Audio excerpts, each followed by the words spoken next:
Olá a todos os amigos que estão aí no canal da Fraternidade, né? Então hoje mais uma terça-feira de trabalhos aqui na casa.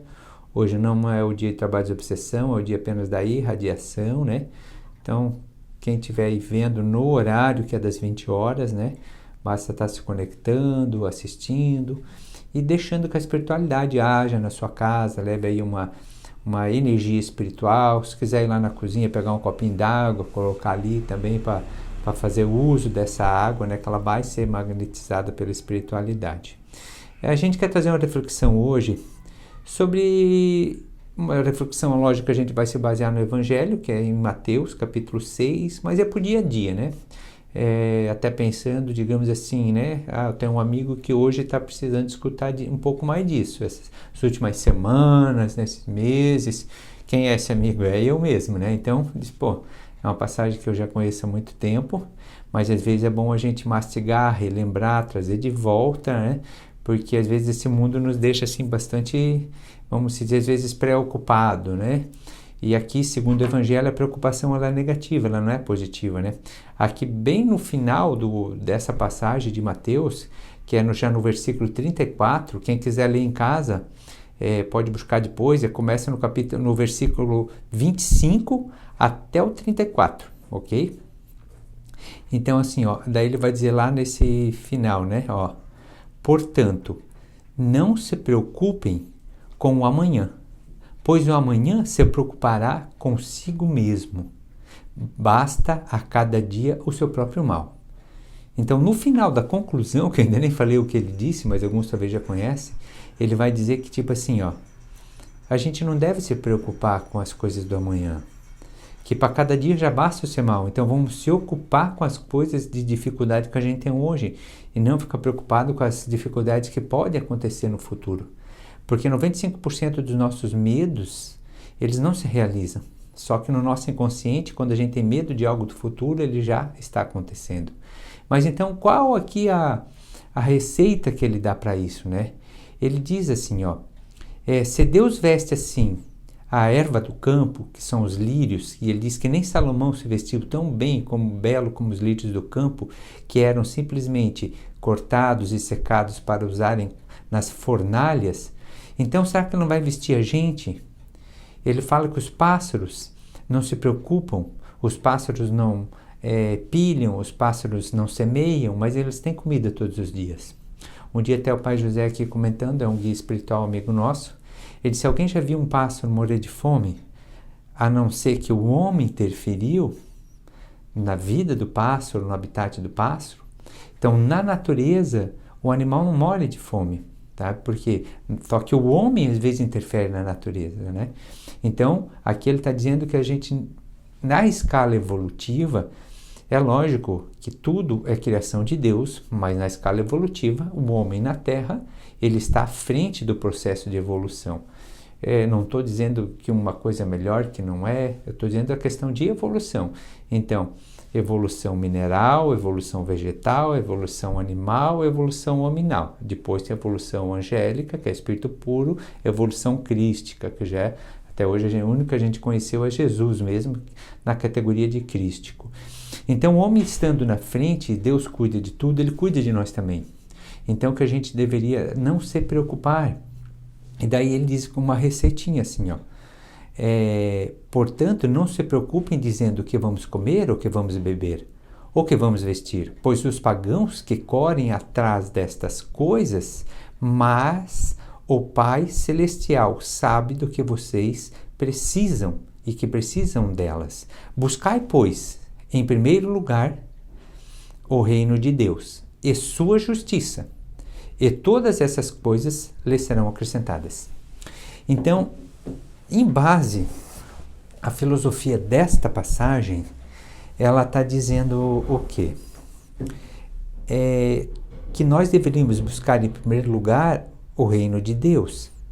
Então, quando Jesus fala amar a Deus sobre todas as coisas, ou Moisés disse amar a Deus sobre todas as coisas, ou talvez Moisés recebeu essa psicografia na pedra, né?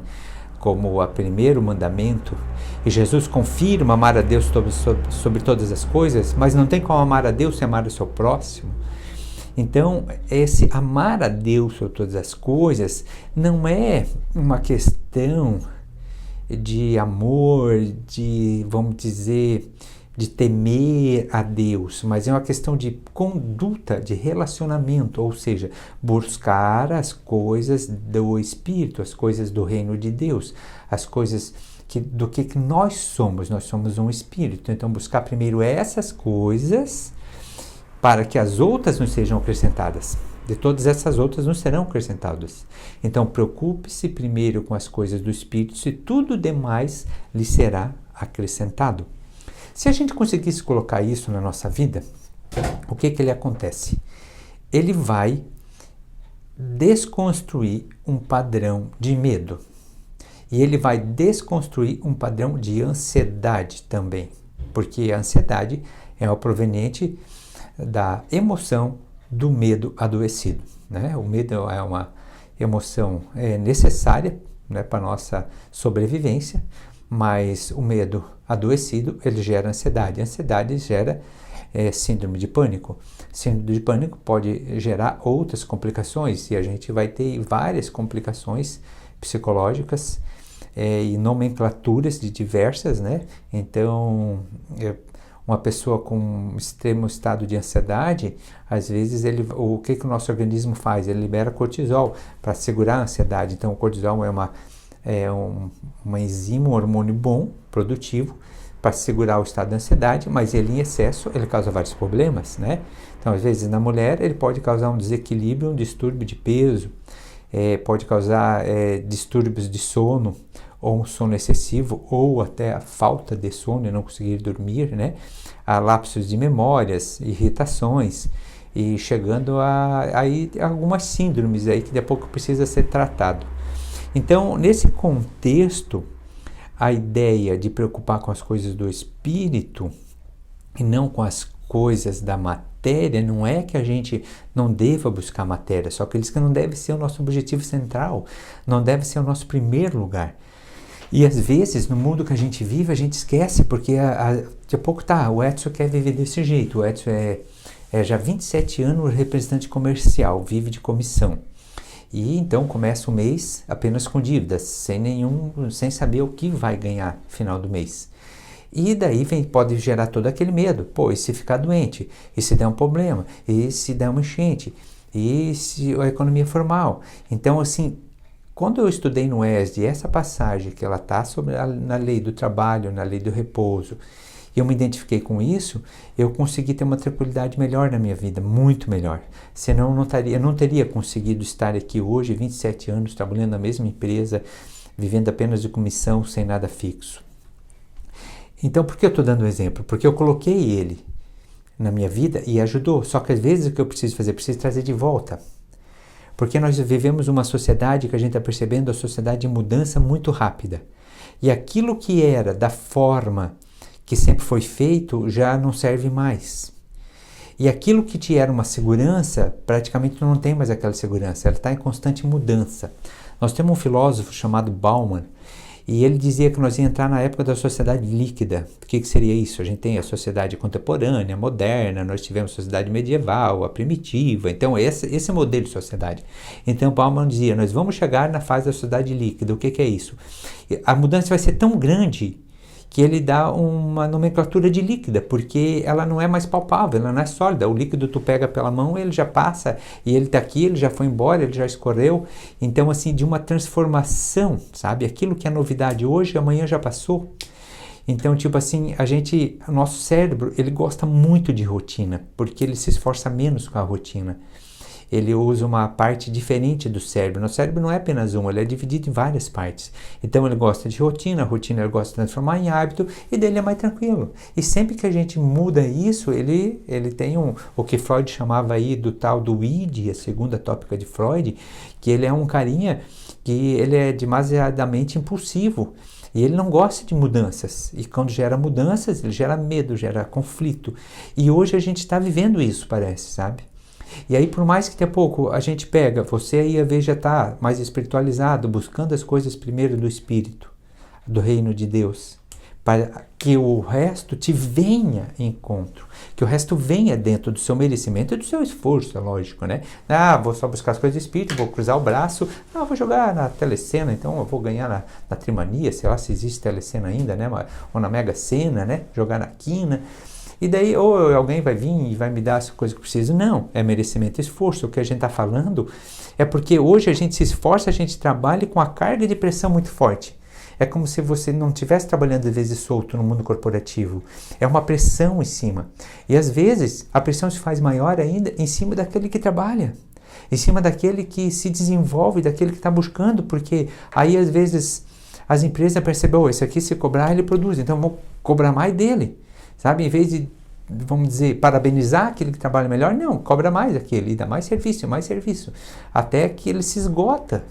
Então, às vezes a gente faz aqui conversas fraternas com pessoas que dedicaram sua vida ao trabalho, e daí, de repente, deu um câncer e simplesmente, vazou, né? Tipo, não importa mais, porque aquela bateria não tem mais carga, então tu substitui. Então, assim, vale a pena viver pela matéria?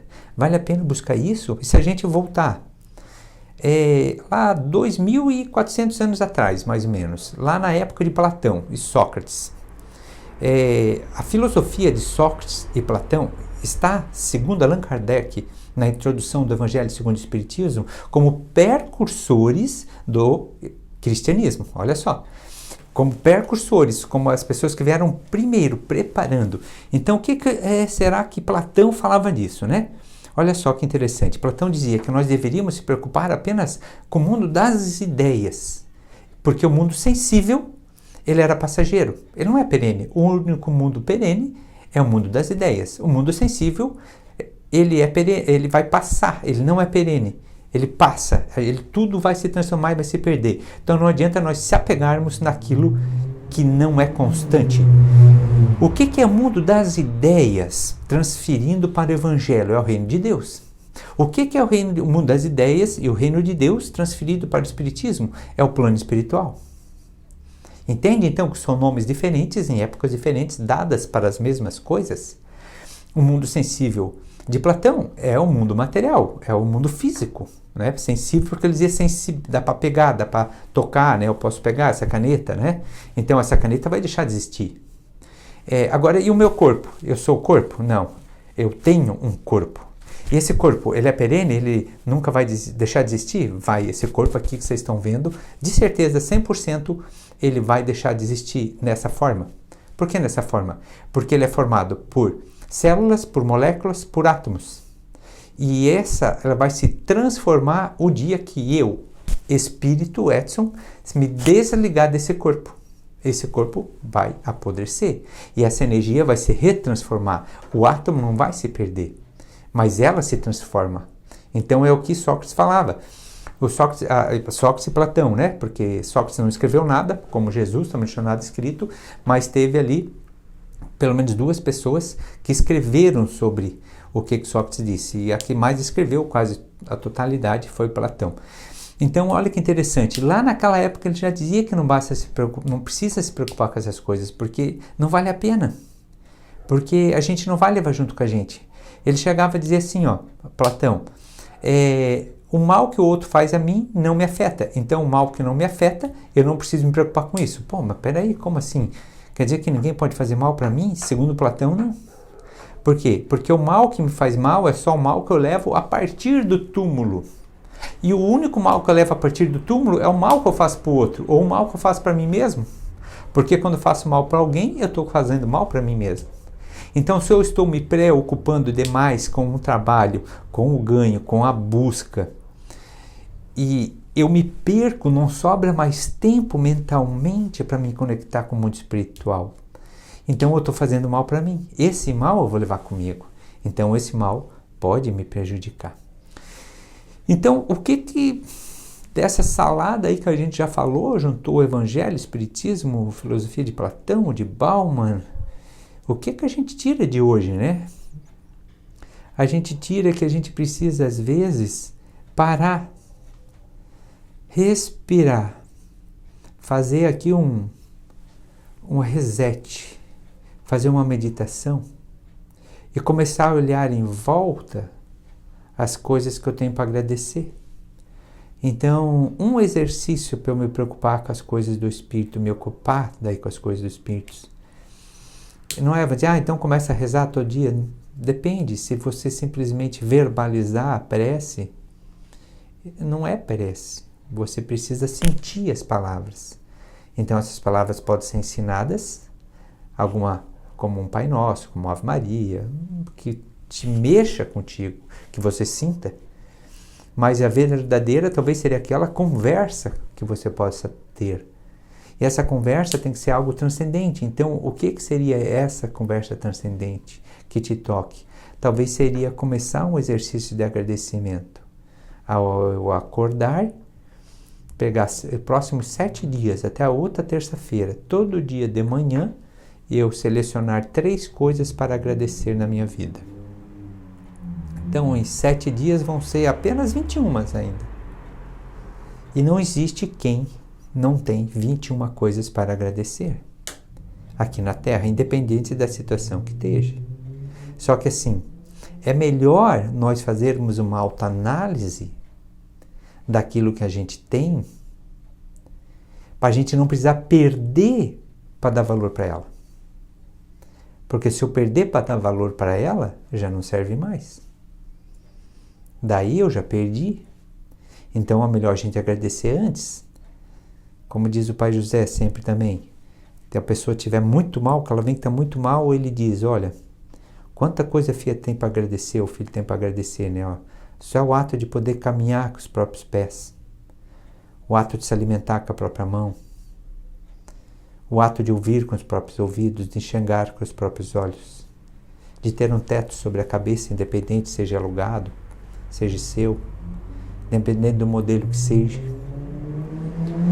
Então, essas 3 coisas, mesmo que aquele que não tenha perna para caminhar, mas ele um dia vai poder caminhar, porque a reencarnação diz isso. No mundo em desdobramento, à noite, numa viagem astral, ele pode caminhar. Talvez não precise nem caminhar, pode volitar. Coisas tão simples que hoje todo mundo tem nas suas casas, né? Acredito, a gente visitou nesse tempo de 9 anos aqui de Centro Espírita uma casa que não tinha chuveiro elétrico. Aqui em Rio do Sul, tomava banho no rio, as crianças na bacia e os adultos no rio. Então naquele momento a gente fez uma campanha lá para conseguir ele construir um quartinho e botar um chuveiro lá, né? Lembrando naquele momento, né? Já faz uns anos. Mas assim, a água encanada na temperatura que você quer. Isso, anos atrás, era uma coisa de muito luxo. Havia só pessoas já muito ricas. E mais antigamente nem existia. Ar-condicionado, ainda não é todo mundo que tem, mas já é uma possibilidade de uma grande parte da maioria. Tu poder botar o clima que quer na tua casa. Tu tem um fogão ali que tu só aperta ali o botão, você tem uma chama, tem um fogo para aquecer uma panela, para fazer um alimento. Então, uma água encanada também, você abre ali a torneira. Isso muitas pessoas na Terra ainda não têm. A água encanada em casa. Muitas pessoas têm que às vezes buscar água de balde longe na cabeça. Então assim, a gente vive numa realidade, a nossa região aqui, muito além. E às vezes a gente está aí com tanta preocupação, né? Com tanto medo. Então Edson, não vai ter mudanças, não vai vir coisas negativas, muda a regeneração, transição planetária. Na verdade eu acho que vai. Quando? Não sei, mas eu acredito que a nossa geração deve enfrentar alguma coisa. Porque por mais que veio a pandemia, a gente achou que ia melhorar alguns contextos. O mundo corporativo, ele é extremamente agressivo, competitivo e nunca satisfeito. Nunca satisfeito. Então é como se eu visse aqui esse relógio agora que está aqui, o tempo, né, que a gente tem 20 minutos, está em 19. Então o cara chegou no 19, ele estava no 10, ele chegou no 19. Nossa, que bom, mas assim, se mês que vem não for 20, se por acaso for 18, parece que nada mais, ou se foi 18,9, parece que nada presta, tá tudo ruim, tá tudo se acabando. É essa energia que a gente encontra às vezes, sabe? Então às vezes a gente agradecer, mesmo pelo menos. Não foi o que queria, mas é o que tinha. Então a gente olhar para dentro da gente mesmo e agradecer. E aí se ocupar com as dificuldades de hoje. Se ocupa. Porque, segundo o provérbio chinês, não adianta a gente se preocupar com o problema. Porque o problema tem solução, não precisa se preocupar. Tu tem que só se ocupar em solucionar. E o problema que não tem solução já está resolvido. É só aceitar e seguir em frente aquilo que tem. Então, que a gente possa, nessa semana, fazer realmente esse exercício. Eu não tinha pensado nisso, mas eu vou fazer. Né? Vou assumir esse compromisso junto aqui. Né? Então, até na terça-feira que vem, todo dia, ao acordar, eu vou mencionar 3 coisas que eu tenho para agradecer na minha vida. Durante uma semana. No mínimo, pelo menos. Depois, cada um vê o quanto isso fez diferença para ti. Se fez, se não fez, vê como vai ser seu dia. E aí, se você quiser, você continua, né? Então, são vários modelos, vários exercícios. Mas é uma forma de oração. De você se conectar. Independente de como tiver as coisas. Mas a gente encontrar alguma coisa para agradecer. Meus irmãos, eu espero que possa ter contribuído com alguma reflexão, com algum aprendizado. Alguma situação que seja, né? Do mais, agradeço a todos. Quem buscou a energia espiritual, muito bom, ótimo, né? Você realmente vai estar com ela. Quem está vendo isso fora, nesse outro horário, então também você se conecta com o seu espírito guardião, anjo de guarda, Nossa Senhora, que você tenha fé. Que você também vai receber aí essa energia dessa conexão com Deus, né? Porque Jesus disse que onde está o reino de Deus está dentro de nós. Então basta que a gente vibre de acordo para encontrá-lo em nós mesmos. Grande abraço, fiquem com Deus e até a próxima semana com mais alguém aqui no canal.